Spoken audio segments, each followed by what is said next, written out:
आदाब नाजरीन, Zen TV में आपका इस्तकबाल है।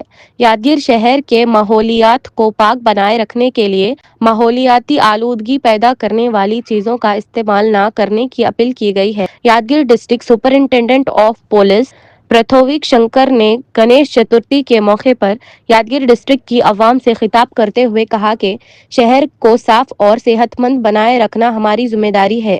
उन्होंने खास तौर पर अपील की कि प्लास्टर ऑफ पेरिस पीओपी से बनाई हुई गणेश की मूर्तियां न बिठाई जाएं, ताकि यादगीर शहर माहौलियाती आलूदगी से महफूज रहे और सबके लिए बेहतरीन माहौल फराहम हो।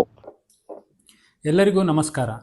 ಯಾದಗಿರಿ ಜಿಲ್ಲೆಯ ಎಲ್ಲ ಸಾರ್ವಜನಿಕರಲ್ಲಿ ಮನವಿ ಮಾಡಿಕೊಳ್ಳುವುದೇನೆಂದರೆ, ಮುಂಬರುವ ಗಣೇಶ ಚತುರ್ಥಿ ಹಬ್ಬದಲ್ಲಿ ಪ್ಲಾಸ್ಟರ್ ಆಫ್ ಪ್ಯಾರಿಸ್ ಇಂದ ಮಾಡಿರುವ ಹಾಗೂ ರಾಸಾಯನಿಕ ಬಣ್ಣದಿಂದ ಮಾಡಿರುವ ಗಣಪತಿ ಮೂರ್ತಿಗಳನ್ನು ಬಳಸುವುದಿಲ್ಲವೆಂದು ಸಂಕಲ್ಪ ಮಾಡೋಣ.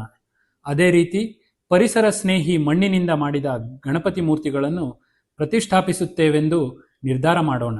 ಈ ನಿಟ್ಟಿನಲ್ಲಿ ಯಾದಗಿರಿ ಜಿಲ್ಲೆಯ ವಿಜಯ ವಿಠಲ ಸೇವಾ ಸಂಸ್ಥೆ ಹಾಗೂ ಶಶಿ ಚಾರಿಟಬಲ್ ಟ್ರಸ್ಟ್ ವತಿಯಿಂದ ಪರಿಸರ ಸ್ನೇಹಿ ಗಣಪತಿ ಮೂರ್ತಿಗಳನ್ನು ಉಚಿತವಾಗಿ ಸಾರ್ವಜನಿಕರಿಗೆ ವಿತರಿಸಲಾಗುತ್ತಿದೆ. ಈ ಒಂದು ಒಳ್ಳೆಯ ಕಾರ್ಯಕ್ರಮದಲ್ಲಿ ನಾವೆಲ್ಲರೂ ಅವರೊಂದಿಗೆ ಕೈಜೋಡಿಸೋಣ ಹಾಗೂ ಗಣೇಶ ಚತುರ್ಥಿಯನ್ನು ಯಾದಗಿರಿ ಜಿಲ್ಲೆಯಲ್ಲಿ ಪರಿಸರ ಸ್ನೇಹಿಯಾಗಿ ಮತ್ತು ಶಾಂತಿಯುತವಾಗಿ ಆಚರಿಸೋಣ. ಧನ್ಯವಾದಗಳು.